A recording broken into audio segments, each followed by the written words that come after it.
ধীরে ধীরে চালাও গাড়ি মাথা ঠান্ডা করে। আচ্ছা 80 বেশি তুললে গতি পড়বে গিয়ে খাদে। ধীরে ধীরে চালাও গাড়ি ইঞ্জিন ভালো রবে। 80 বেশি তুললে বেশি অ্যাক্সিডেন্ট হবে। 100 কিলো যাওয়ার পরে 100 কিলো। আমার যা গাড়ি, ওই গাড়িতে 80 বেশি স্পিড তুললে সব ভেঙে যাবে। তাই বলি আস্তে আস্তে চালাও, ইঞ্জিনও ভালো থাকবে, মজাও পাবে, সকাবজারও ভালো থাকবে। ভাসুর যখন কাজে যায় তার আগে আমি যা করি।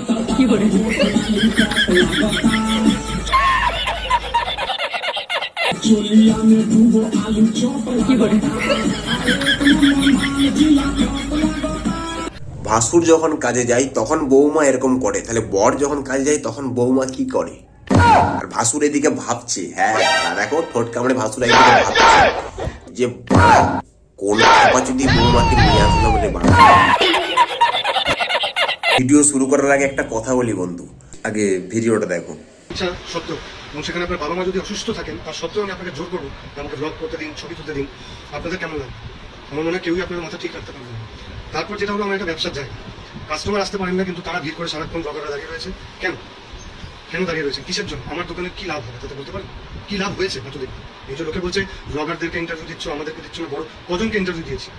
একটি মাত্র ব্লগারকে আমি ইন্টারভিউ দিয়েছি, তাছাড়া কাউকে দিইনি। সেও আমাকে প্রচুর জোর করেছিল, কিন্তু খুব ভদ্রভাবে আমাকে অ্যাপ্রোচ করেছিল। সে কারণে আমি তাকে অনেক খারাপ কথা বলেছিলাম মেসেজে, কিন্তু সে তার ব্যবহার এতটাই ভালো ছিল যে সে কারণে কিন্তু আমি একজনকে দিয়েছি। ব্লগারদের বলছেন ব্লগাররা নাকি আমাকে দাঁড় করিয়ে দিয়েছেন, ব্লগাররা আমাকে ভাইরাল করেছেন বলে আজকে এত ডিমান্ড। আমি তো বলিনি দাদা, আমি তো বলিনি দিদি ভাই যে আমাকে ডিমান্ড তৈরি করুন। আমি প্রত্যেককে হাত জোর করে অনুরোধ করছি, দয়া করে আমার দোকানে আর আসবেন না। আমি আপনাদের হাত জোর করে অনুরোধ করছি, যদি আপনারা মনে করেন যে আমাকে ভাইরাল থেকে সরিয়ে দেবেন, আমাকে আপনাদের যে সম্মানের জায়গাটাতে আজকে পৌঁছে সেখান থেকে সরিয়ে দেবেন, সরিয়ে দিন, কোনো সমস্যা নেই। আমি খেতে চাই। এইভাবে দোকানটা আমার যেটা লক্ষ্মী, দোকানটা হলো আমার লক্ষ্মী, এখান থেকে আমি রোজগারটা করি, যেটুকু যা করি সেটা আপনারা নষ্ট করছেন। আবার বড় বড় কথা আপনারা গিয়ে বলছেন। গাইস, কয়েকদিন আগে সুরজিৎ স্যারকে নিয়ে একটা ভিডিও বানিয়েছিলাম, যেখানে ব্লগারদের কথা অনুযায়ী বলেছিলাম যে সুরজিৎ স্যারের অহংকার বেড়ে গেছে। তাও আমি বলেছিলাম যে ব্লগারদের কথা অনুযায়ী। তো সেই জায়গা থেকে সুরজিৎ স্যার নিজেই ফেসবুকে এসে বলেই দিয়েছে যে প্লিজ তোমরা আমার কাছে কেউ এসো না, কারণ আমার দোকানের ক্ষতি হচ্ছে। তো আমিও বলবো প্লিজ তোমরা যেও না, কারণ দেখো কেউ তো কখনো চাইবে না যে তার নিজের ব্যবসা ক্ষতি করে ব্লগাররা ভিড় জমাবে, সেখানে তার তো কোনো লাভ নেই। সত্যি তার তো কোনো লাভ নেই ওই জায়গাতে। তো সেই জায়গাতে দাঁড়িয়ে যদি বলে যে ওনার অহংকার বেড়ে গেছে, এই বেড়ে গেছে, তাহলে আমি বলবো ওরকম অহংকার থাকাটাই বেটার, কারণ সেটা তার ব্যক্তিগত ব্যাপার। অহংকার থাকবে, সেটা তার ব্যক্তিগত ব্যাপার। সে কার সাথে কথা বলবে না বলবে সেটাও কিন্তু তার ব্যক্তিগত ব্যাপার। সে কি করবে না করবে সেটাও তার ব্যক্তিগত ব্যাপার। দেখো সুরজিৎ স্যার ওনার কথা অনুযায়ী আমিও বলবো যে হ্যাঁ উনি কিন্তু ঠিক বলেছেন, কারণ কেউ চাইবে না যে তার নিজের ব্যবসাটাকে বন্ধ করে দিয়ে ব্লগার দিকে কন্টেন্ট দিবে। বাস্তবে দেখো কেউ তো আর এমনি যাচ্ছে না, যাচ্ছে অবশ্যই পয়সা ইনকাম করার জন্য, এমনিতে কিন্তু কেউ যাচ্ছে না, ঠিক আছে? তারা ব্লগাররা যারা গিয়ে ভিড় করছে দোকানে, যদি কেউ ধরো যদি যায়, গিয়ে দেখে যদি দেখে ওই দোকানে ভিড়, কেউ যাবে না। আমিও ধরো যাবো না। কোনো দোকানে যদি আমরা খেতে যাই, খেতে গিয়ে সাধারণত কী করি, গিয়ে দেখি যে দোকানে ভিড় আছে, চলো খাবার না অন্য কোনো ফাঁকা দোকানে গিয়ে খাবো। এটা তো বাস্তব কথা না? তো সেই জায়গা থেকে যদি উনি এই কথাগুলো বলেছেন, আমি বলবো হ্যাঁ ঠিক বলেছেন। আমি আমার দিক থেকে বলবো ঠিক বলেছি, কারণ ব্লগারদের কথা অনুযায়ী বলেছিলাম যে হ্যাঁ সুরজিতের অহংকার বেড়ে গেছে, কিন্তু পুরো ব্যাপারটা বোঝার পরে বুঝতে পারলাম যে বাস্তব কথা বলেছে সুরজিৎদা। ঠিকই তো, কেউ কখনো কারোর ব্যবসা বন্ধ করে দিয়ে কন্টেন্ট নিয়ে তোমাদেরকে, তার লাভ কী আছে? সত্যি তো তার লাভ কী আছে ভাই? তার তো কোনো লাভ নেই।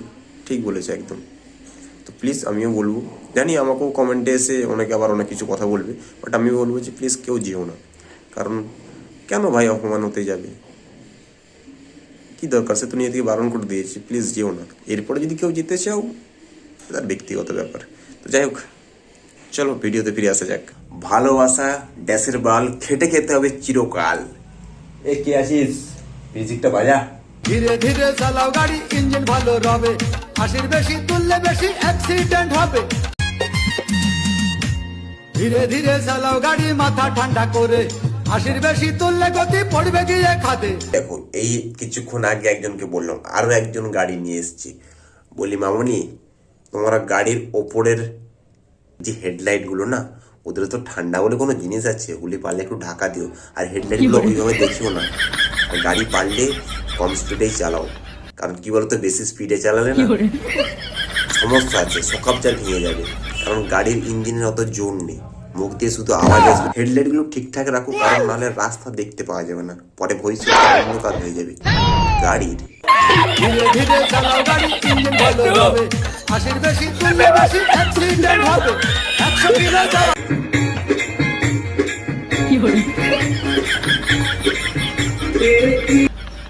लेकिन एक सेकंड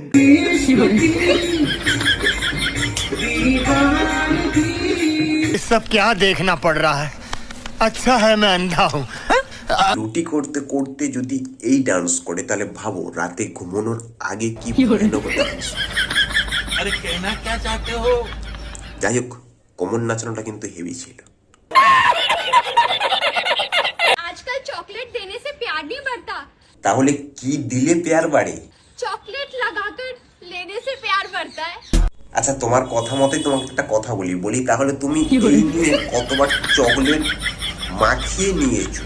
আর কি এক্সপ্রেশন, সেটা একটু বোঝালে খুব ভালো হয়, কারণ দেখতে খুব ইচ্ছে করছে।